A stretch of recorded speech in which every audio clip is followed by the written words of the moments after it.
Today, no bhakti, okay? No bhakti today. No gurus, no mantra, nothing. Just pure prana, right? And it's important that we have a way of doing this without religion, right? Without Sanskrit, without tradition, without anything, right? It's important, no? It's important. Otherwise, we alienate 80% of the world. And, when Vivekananda came to America, he realized that there was no use talking Vedanta and mantra and all that stuff. He taught yoga. and it was simple. He said that's the best way for people to begin a journey. It's like, so basically, bhakti requires faith. No? Bhakti requires faith. Faith that there is a universal consciousness who is listening to you. Faith that there is a god or a goddess who is talking to you. Faith that you have somebody to talk to, right? Yoga is you. That's it. You and that universe. And if you can connect the two, plug goes in, kaboom, you're it, right? So why has yoga endured for thousands of years, right? I mean, we have pictures in the Indus Valley of the yogi sitting like a Shiva, right? Because yoga transcends language, it transcends words, it transcends ethnicity, it transcends culture, it transcends everything.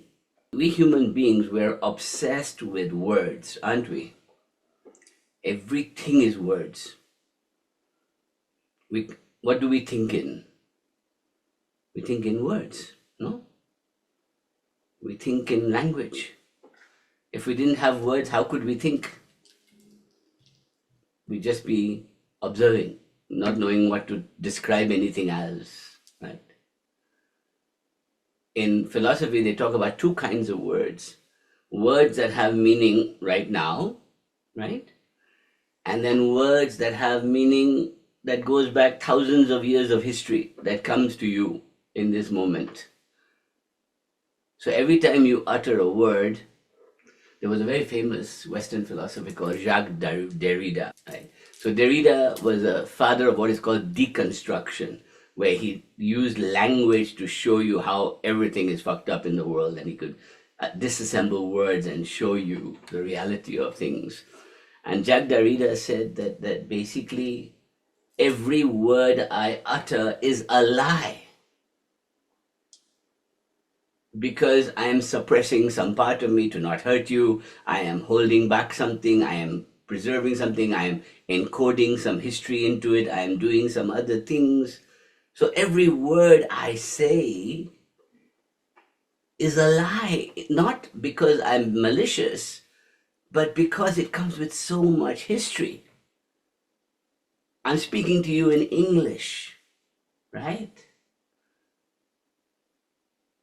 Genetically, that's not our mother tongue. If we go back a few generations, all of us have some other form of language we have.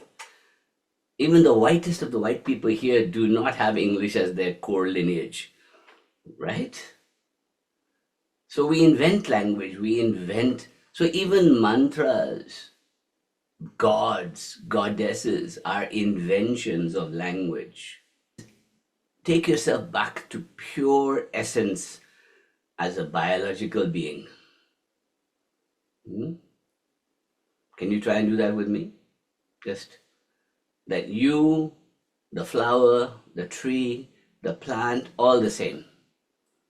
We're all here, alive. And our purpose is to live. There's no mission, there's no meaning, there's no purpose. We are just here to exist. Like a blade of grass, or a flower, or a plant, or a tree. Does a tree analyze what its purpose is? I don't think so. I think a tree just comes into being as it's genetically pre-programmed to do, and then it responds to the weather and the sun, and it blossoms, right? And so I want you to just, for the first few minutes, just take a deep breath and empty your mind if you can. And imagine that you are like these flowers and plants greeting the morning sunrise. Can you imagine that with me? Those of you who came with me to Sedona in the morning know I used to sit at 5:30 in the morning waiting for the sun to come. And along with me would be all the birds and all the leaves and all the trees and all the animals and all the crazy yogis who came to join me in the morning. It was wonderful. We just sit and wait for the sun to come like this, right? Christian, it was like this, right? It was just like this. That's what it was like. So I want you to now just take a deep breath and exhale slowly. And just inhale. So I'm going to play a little 2-minute video for you of breathing. And I want you to breathe with it, okay? So just follow the breath. Just follow the breath, right? Let's try breathing together.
Was that not meditation?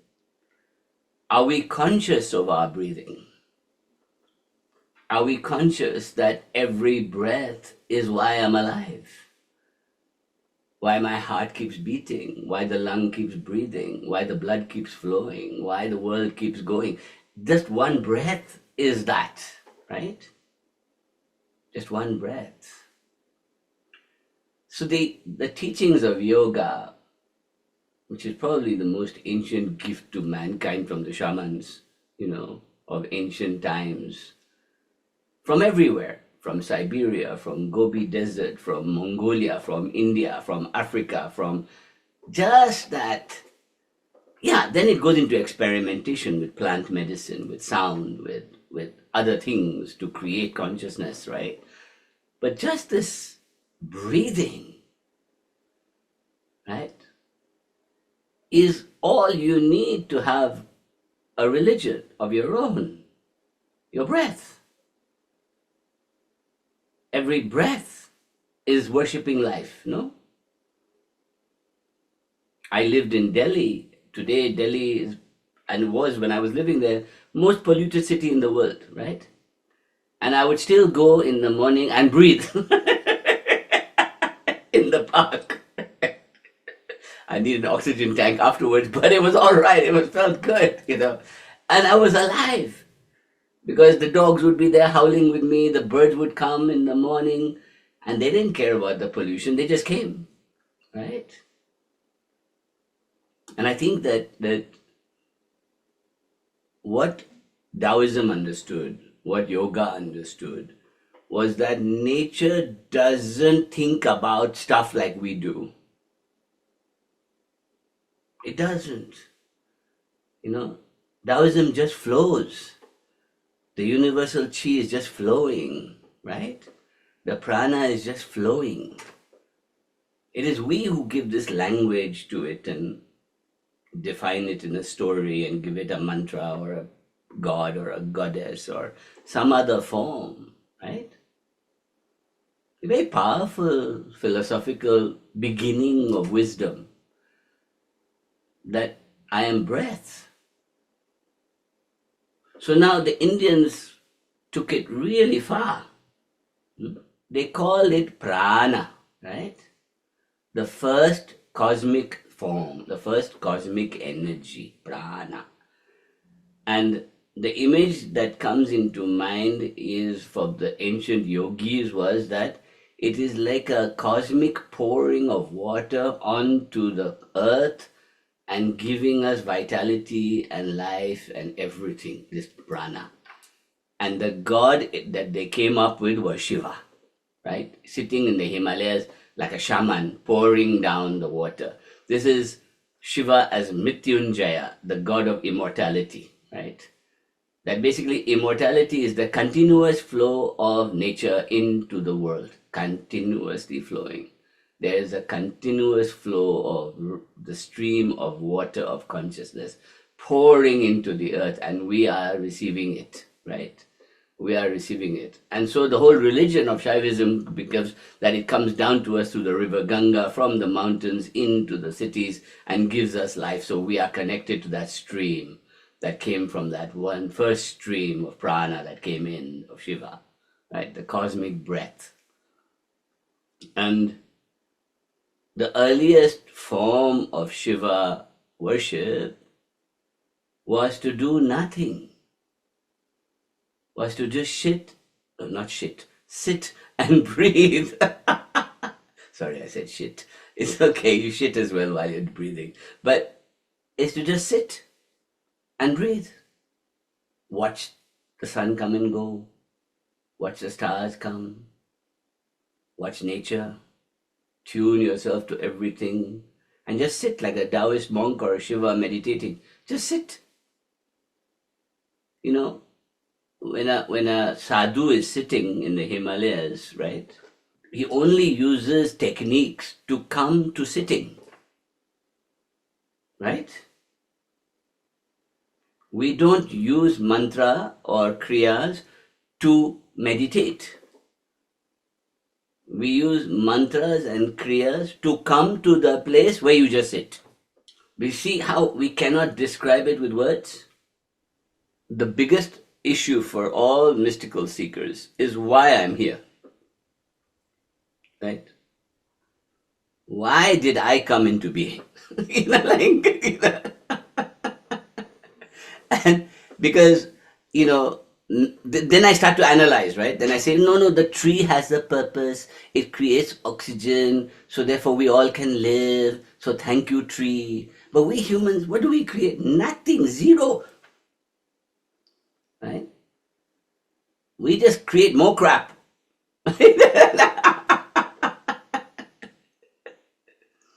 So the metaphysical question then begins is that, are we just a parasite and a leech on a planet, or are we also like the tree, have some meaning and purpose in this existence? No? Because the easy and nihilistic approach is to say, I'm just a parasite. I'm just a parasite. I'm here to suck the leeches out of the earth. So you can understand why people come up with all kinds of philosophy, right? We're here to realize our true nature. We're here to produce children. We are here to make the world a better place. We are here to blah, blah, blah, blah. But if you meet a yogi, that's it. He's only here to meditate. She's only here to meditate. No other purpose. No other purpose. Just to sit and be. Right? Not even creating children. Not even progeny. Nothing. Just sit. Be Shiva. Ultimate outcome. Just to be like a flower blooming. I remember I was reading some nihilistic philosophers. Nihilism is like existentialism. It's like we're only here to be aware of being here. There's no other purpose, right? There's no other purpose, right, of being here. And the nihilistic approach is that, is you can go the hedonism route, which is, just enjoy life. Every moment is an opportunity to enjoy, right? Enjoy everything, sensory experiences, food, love, sex, everything, and then, die. Goodbye. You can see the pull of that attraction, right? Because if you really sat back and meditated, you see life is quite meaningless, right? Especially for us humans who don't make any oxygen. All we do is fart a lot. Carbon dioxide comes out. That's it. We don't make anything. We don't do it much. But maybe we do. Maybe we have a higher purpose, right? I read a Gaia philosophy once that said that human beings were put here few 100,000 years ago so that they could generate in a few 100,000 years enough carbon monoxide to heat the planet in preparation for a solar flare that was coming few thousand years from now, right? So we were put here by the Gaia hypothesis to prepare the world for a heat that was coming, and then once we're done our purpose, poof, we're gone. We don't need to exist anymore. Now just imagine you're trying to be Shiva, a yogi, you're sitting and meditating, just being, right? Just being. And what do? You end up measuring the breath. You end up tracking its movement in the body. You end up looking at what it does. You end up calculating how many seconds you can hold it. You start calculating all kinds of things. So that's what the yogis did, was that they sat in this contemplation and they started to observe what it did to you. If I breathe this way, what happens? If I breathe that way, if I breathe on my left nostril, what happens? If I breathe with my right nostril, what happens? If I put my tongue in the back of my throat, what happens? I mean, what the hell makes a human species do all that kind of experimentation? I put it down to boredom. They were bored of sitting and doing nothing, meditating in the mountain. How much dancing and sex can you have? You just have to get bored. So you start playing with your own tongue. You start putting it in the back of your throat to see what happens. You have to invent a religion because you're so bored. You end up with a religion. I'm so bored. But we did benefit from many of their discoveries, right? We get vitality. I'm 60 years old and I feel 40. Yay! Yoga! Cool. I'm clear. I can do anything I want. I feel vital, right? I can concentrate my mind on one object and hold my thought there. Wow, power, superpower. So basically, what happened was that we started to learn the art of controlling this power. Does that make sense? And this is what we call pranayama. First of all, you do nothing. As it comes into you, they started to feel it, right? An energy coming into you. And they started describing it. There's a downward energy that comes into you, apana. There's an upward energy, prana. There's a stirring energy in your stomach, samana. There's an outward energy from your heart that goes outwards from your body, vyana. And there's a psychic energy in your brain, udana. So those early yogis started to feel that the body was divided up into these ways of experiencing this breath. Yeah? They started to begin to feel it as a sensory. I mean, we're talking about, just feeling and thought as the only way to experience this. There was no microscope, no logic, no science. They were just doing it. They were sitting and meditating on it, right? And they started to realize this, that it was circulation. So they started this game up with what we call pranayama. And pranayama means the cosmic energy of Shiva. Ayama means how to control it, right? The control and expand it so I get power. Control and expansion is what ayama means. Yeah. So when you say prana, cosmic energy, ayama, control and distribution and management of, right? So at its very core, pranayama means being able to tap into conscious energy, but then being able to use it. So this was the first thing they did in their boredom, the poor yogis. They sat there and they started to figure out how to use this breath power, right? And they also then discovered a few things that we call mudras, bandhas, and kriyas. Yeah? A mudra is a technique, either by hand or by movement or thought, to direct the flow of the energy. Yes? That is a mudra. A bandha is to take the energy and lock it by holding your breath, and locking it in different parts of the body. They learned bandhas, right? And a kriya is an algorithm or a series of things that leads to an outcome, action. Okay? So if you know anything about pranayama, these are the three most important things to know. But the biggest block you have in the flow of this energy in your body, we call granthis. Okay? And a granthi is a knot. Right? A granthi is a knot, and there are many knots in the body. Psychic, physical, mental, all kinds of knots in the body, right? But the three most important knots that they realized were what they call the Brahma Granthi, the Vishnu Granthi, and the Rudra Granthi, right?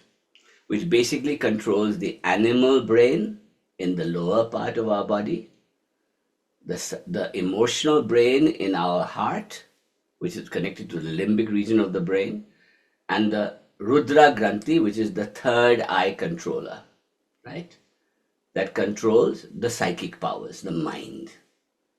So just imagine, these are knots that hold you back. So the yogi's job is to cut these knots, right? Let's think about that for a second. All right. So now, 4,500 BC, you and me sitting in the Himalayas. Nothing else to do, right? We're meditating. And you say to me, oh, I ate that rubbish leaf last night and now I feel terrible down here, right? And I fought with my wife, so I'm feeling terrible down here. Or I fought with my partner, or I'm feeling really stressed, so I'm terribly knotted in the stomach, right? Or I can't get my erection, or I can't have sex, I don't want to anymore, I hate it, right? Think of all the things of the animal nature and where they happen in your body. And that's called the Brahma Granthi. We're going to cut that knot. Okay. The Vishnu Granthi. So they also discover that if I'm feeling better down there, I start feeling good. I start getting vitality. Energy starts flowing. Right? So they describe it as fire. They describe it as burning, of opening the liquids into fire. Earth becomes liquid, liquid becomes fire, and I get energy, I get power, right? So if I cut the Brahma Granthi, I unleash a tremendous power in the body, right? That is the first massive discovery of pranayama, right? That just by controlling the lower granthi, you can get power. You get lightness. Now we know you release dopamines, you release endorphins, you can heal yourself. You can do all kinds of wonderful stuff just by cutting the lower Brahma Granthi, right?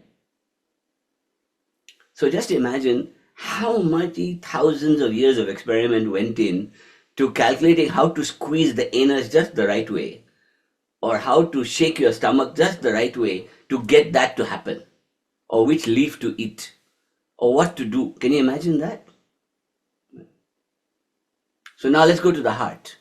The Vishnu Granthi, right, is connected to the amygdala, right, the midbrain. What does that mean? That means anger, envy, krodh, emotional outbursts, oversensitivity, vagus nerve, all are connected down here, right? So the second one they discover is that if I breathe in a particular way, I can heal my emotional trauma, my stresses, and release even more clarification in my thoughts, right? Then I come to the Rudra Granthi, here, the third eye. And this is where the yogis did the most experimenting in the head. Right? So we have Khechari, we have Soma Nadi, we have all the pituitaries, we have all the glands. And they learned that by using the tongue, by using sound, by using breath, they could control the psychic senses, right? And bring a kind of total calm and focus and mental clarity, and then burst open into higher states of consciousness. Kind of open the third eye, right? What a fascinating journey that must have been, no? How many thousands of years they must have taken to experiment with all this stuff. Can you imagine all the conferences across the Himalayas and Siberia that they would meet once a year and say, oh, what did you experiment with? I took this leaf called ayahuasca, we call it now, it does the same thing, and said, oh, I did it by holding my breath for long periods. Look what happened, They must have been sharing a lot of information. So we always think of shamanic wisdom as isolated to Siberia or Mongolia. It wasn't. These were traveling druids and shamans and people who went around exploring and discovering. This was the neuroscience of its time. We think of it as religion, but it was neuroscience, it was power, it was psychology, it was mystical stuff. Then something happens beyond, and in yoga, we call that kaivalyam, right? Which is the breaking of this being into an expanded being. And that was the big discovery of yoga, So, for those of you who don't know, this practice of pranayama is called Raja Yoga, right? Everybody knows that? Raja Yoga? Yes. And Raja Yoga is also known as Ashtanga Yoga, the 8 parts of yoga, eightfold path of yoga. And the eightfold path of yoga are Yam, Niyam, Asana, Pranayama, then Pratyahara, Dharana, Dhyana, Samadhi. Okay? So, how does that break down? Without pranayama, nothing can happen. It's the middle. Asana does not mean the 84 poses of Hatha Yoga. No, that's one part of it. Asana means the ability to sit still for very long periods of time. To train the body to be relaxed in stillness, right? That pain becomes something you control, right? You're not only your glands and your hormones, but you're controlling pain. You're controlling and if you think about training in yoga and Hatha Yoga in particular, the training is that you're not allowed to do pranayama until you achieve asana, right? In real yoga schools like Shivananda Ashram in the Himalayas, right? Or Swami Rama, you cannot practice pranayama until you can sit still, right? And that too in Padmasana, that means full lotus, right? Holy shit, I can't do that. I'll fail miserably, right? I can do Adha Padmasana, I can do Adh Padmasana, but not full Padmasana. So today we are nice yogis. We can sit on a chair, you can put a cushion, it's all good. But in the ancient times, you could not do that. You would not be allowed to learn pranayama until you could sit solidly for hours in Padmasana, right? As a training to prepare the body for higher consciousness, right? It is a training. It is a training, right? So all asanas are training, right?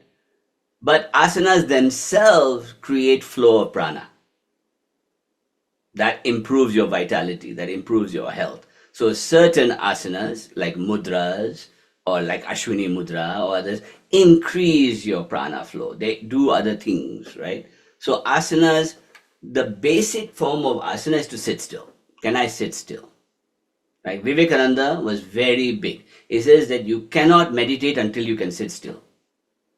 And I don't care whether you sit on a chair because your knee hurts, sit.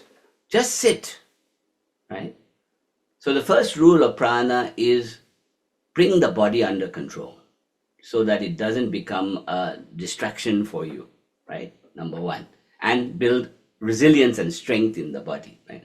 The first two parts of the Raja Yoga are called Yam and Niyam, right? Which are, you can imagine, you go to an ashram, right? Or you go to the cave of the yogi, and he gives you a set of rules to live by, right? You can only eat this kind of food at this time. You can only behave like this. You must do this. You must do that. The must-dos and the don't-dos, right? They're the yams and the niyams, right? Now, in our lives, it means toxicity of body, inflammation of glands, eating too much, eating too little, not thinking negative thoughts, thinking overtly destructive thoughts. All these are the things you don't want to do. And the yams are things you should do, like stay clean, stay healthy, eat, do well, think positive thoughts. All these things are things I should do, right? So it's not like you can see where the ancients did it. They made all the rules for the ashram. But for you, it's just, how should I live that's purest for me, right? And what should I remove that's impure for me? So if I love too much sex, or if I love too much stuff, let me just purify that part for a while, right? If I want power, or if I think nasty thoughts all the time, let me stop that for a while, right? It is those setting up of so the first three, you can say, of a yogi's pranayamic adventure are rules that you set yourself to bring yourself to practice. Yes? They are your own. You can make up your own, by the way. You don't have to follow everything that the school tells you, right? There's no such rule. Then you can do pranayama.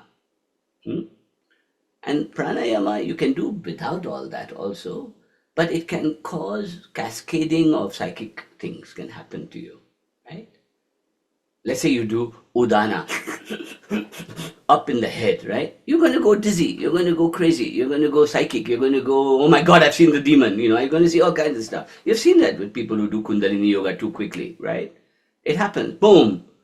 They go into all kinds of states of, oh my God, I had orgasms all the time, I couldn't stop myself, or I had a depression and a dark side, night of the soul. So if you do the first three and you learn the body, you control your thoughts, your feeling, you prepare yourself for expanded breathing. Pranayama means controlled, expanded states of consciousness, right? Once I come to pranayama, few logistical things I can learn, right? One is called bandha, right? Now, a bandha is, if I take the prana to a particular part of my body, can I hold it there, right? And then can I control it by either mantra or intention, right? So for a yogi, Mantra occurs in the holding of breath during a bandha. Does that make sense? You lock, then you think the mantra. In between. Not while breathing in or breathing out. In between. In the holding or in the release holding. The bandha. The lock. So we're going to talk about that in a second. Mudra means, can I guide the flow of prana by just visual or physical intention, right? And the best way to do that is through mudra, hands. But we won't do our own mudra class today. And the third one is kriya, right? That is there a sequence of things I do that can result in an effect, right? So a kriya is a flow, a method, a process, an action, right? Is a kriya. For me, right, I have been practicing active advanced states of pranayama since 1998. And I am healthier now than I was then. How is that? That means 26 years. And I feel better, clearer, healthier than I've ever felt than even then. Because then I wasn't aware of my breath. I wasn't aware of the movement inside me. I wasn't aware. So the most important thing that comes with pranayama is subtle awareness. Yes? The whole purpose of meditation, as Tara said, is to have that subtle, non-dual awareness that I am now part of everything. I am becoming part of everything. You see that feeling, right? So when I sit in meditation now, I am like the tree. I am like the blade of grass. I am like the flower. Even if it's only for a minute, I can feel that, you know? So the purpose of pranayama, and kriya yoga, by the way, is just advanced pranayama, that's all. Yeah. So don't think of kriya yoga as some other science. It's not. It's just pranayama squared. That's all. But pranayama is basically knowing the three granthis, right? The three knots, cutting them, and slowly blossoming into the being you're meant to be.